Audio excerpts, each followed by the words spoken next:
some of the tensions that you've described, people would say there are many parallels of this in Christianity, you mentioned it, and perhaps other religions as well.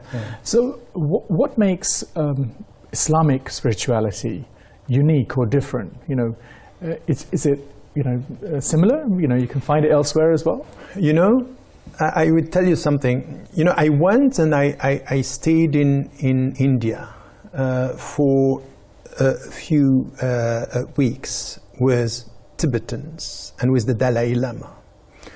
And he's waking up at 4 o'clock in the morning, reciting scriptures, very disciplined, and trying to get this spirituality. And you can feel that he's a spiritual person. It's a spiritual individual. It's a spiritual being. The difference between him and my spirituality is that it's not connected to the one. So it's about getting out of the suffering, you know, cycle of life and getting this peace within, but in this life.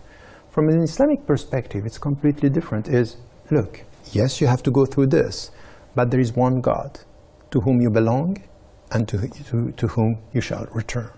And this, between the beginning and the end, is telling you now it's not about dealing with your suffering. It's not about dealing against your own being. It's to reconcile yourself with the very nature.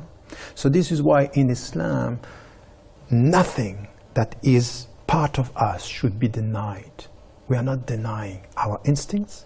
We are not denying our desires. We are not denying our being. We are not even denying that there are things that are bad within ourselves.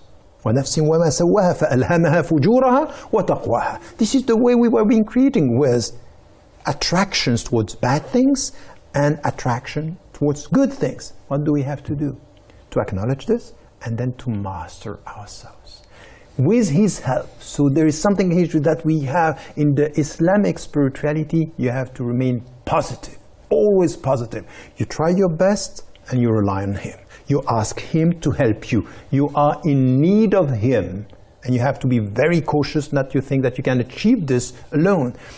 This is why all the books, among all the books that are sold in the West, the more important books are the mystical books about this Islam. And why? Because it's lots of meaning about spirituality.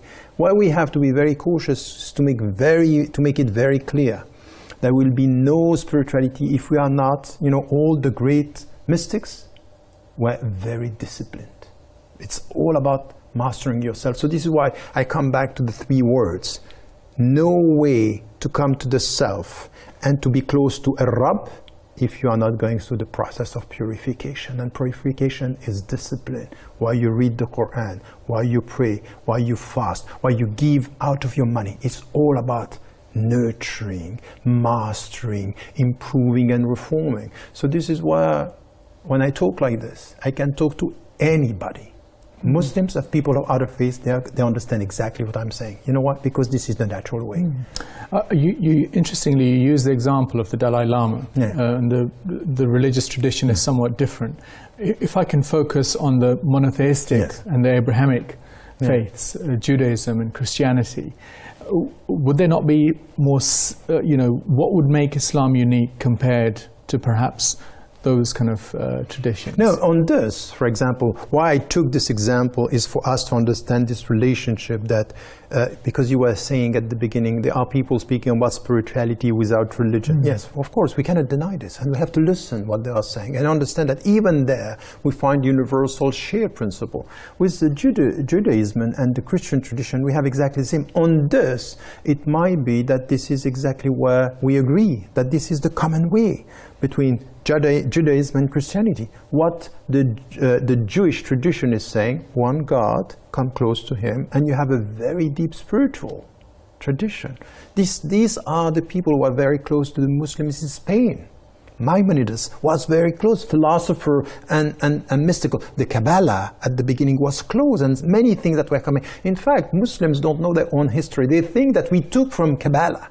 It's the opposite. We gave to the Kabbalah, to the mystical trance, by people who are rooted in the tradition. The same with the Christian tradition. So on this, we agree on many things. What is now special about the Islamic tradition is this very clear understanding that we have to come to the oneness of God. So this is for us, this transcendence, this is the center.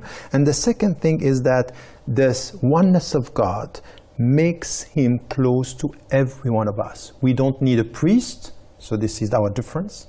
And it's not about law. This is the difference with Judaism. And this is the difference with Christianity. You need personal awareness, personal accountability, and involvement in this. And you have, with the help of God, the means of your own liberation. Because you are not a sinner. This is the difference with Christianity and Catholicism. And you are not only driven by rules, you are driven by spirit. This is Islam. So you can understand here the differences between the two other traditions.